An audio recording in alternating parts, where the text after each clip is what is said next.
ఓం శ్రీ గురుభ్యో నమః.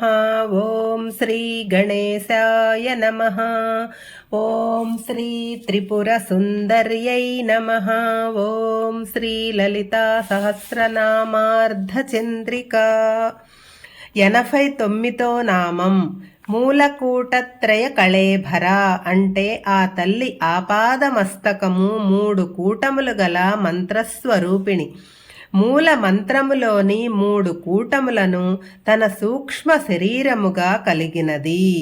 ఈ మూల మంత్రమును త్రికరణ శుద్ధిగా జపిస్తే మనస్సు పరిశుభ్రమవుతుంది. కులామృతైక రసిక అంటే అమృతత్వాన్ని పొందే కుల మార్గమందు ఆసక్తి కలిగినది. మానవ శరీరములో 6 చక్రాలు ఉన్నవి. అవి 1 మూలాధారము, 2 స్వాదిష్టానము, 3 మణిపూరము, 4 అనాహత చక్రము, 5 విశుద్ధ చక్రము, 6 ఆజ్ఞాచక్రము. సహస్రారము సాధకుడు యోగ సాధన చేసేటప్పుడు మూలాధారములో ఉన్న కుండలిని అచేతనావస్థలో ఉంటుంది.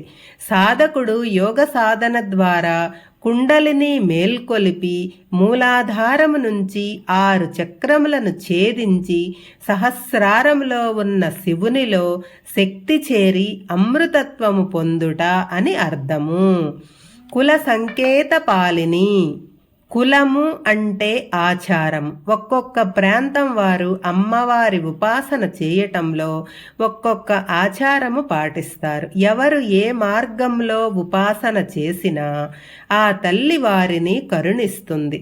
కుల విద్యలు అనగా కేల విద్యకు సంబంధించిన రహస్యాలను రక్షించునది. కుల సంబంధమైన వృత్తి ప్రవర్తుల రహస్యాలు సమిడిపోకుండా తరతరాలుగా కాపాడునది. కులాంగన కుల స్త్రీల వలె గోప్యముగా పవిత్రముగా ఉన్నది.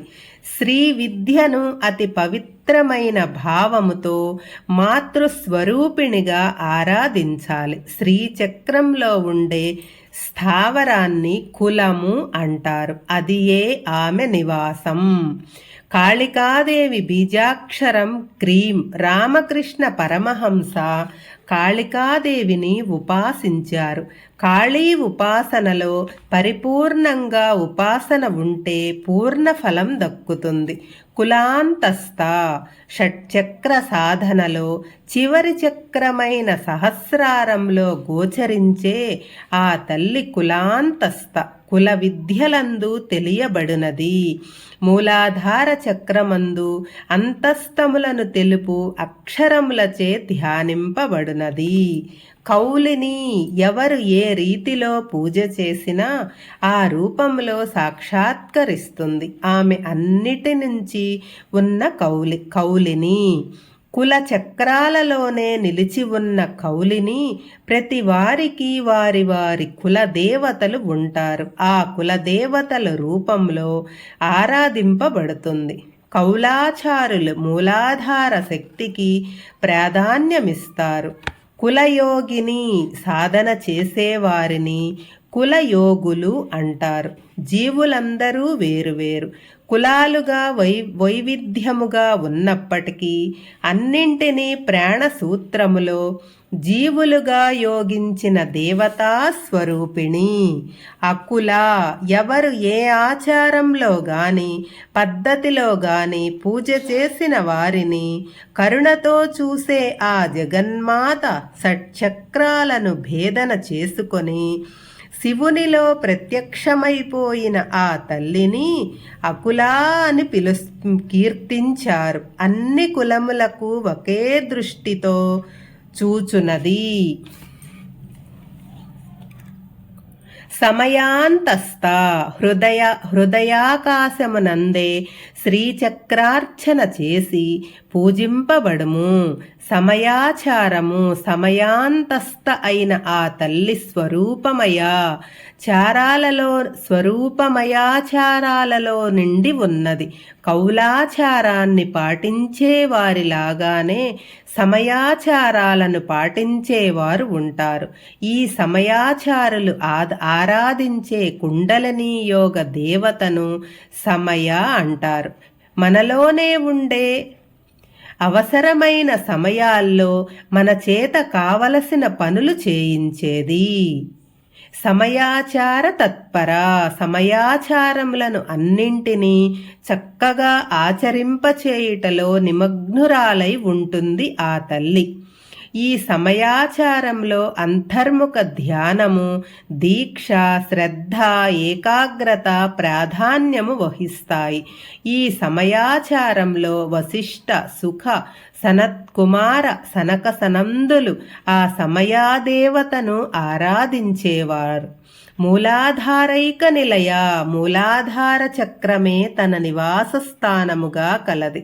మనకు సంబంధించిన శక్తి సామర్థ్య వికాస లక్షణాలన్నీ ఈ కుండలినీ శక్తిలో నిక్షిప్తమై సుగప్తి స్థితిలో ఈ మూలాధారము వద్ద ఉంటాయి.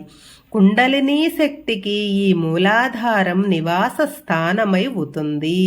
యోగ సాధకుడు ఈ శక్తిని జాగృతము చేసి యోగ స్థితిని సాధిస్తాడు. బ్రహ్మగ్రంథి విభేదిని, మనలో కళ్లకు కనపడే దృశ్యమాన ప్రపంచము దేహేంద్రియాలు మాత్రమే తప్ప ఇతరులమేమీ లేదనుకునే ఒక అజ్ఞానానికి సంబంధించిన ముడి ఏర్పడుతుంది.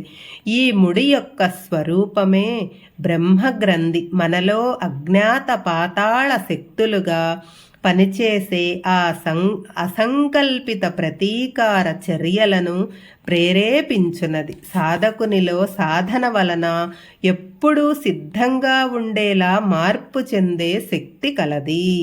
మణిపూరాంతరుదిత, మణిపూర చక్రం నుంచి ప్రకటింపబడినది. ఇది మన శరీరంలోని ద్రవ పదార్థాలను అంటే పంచభూతాల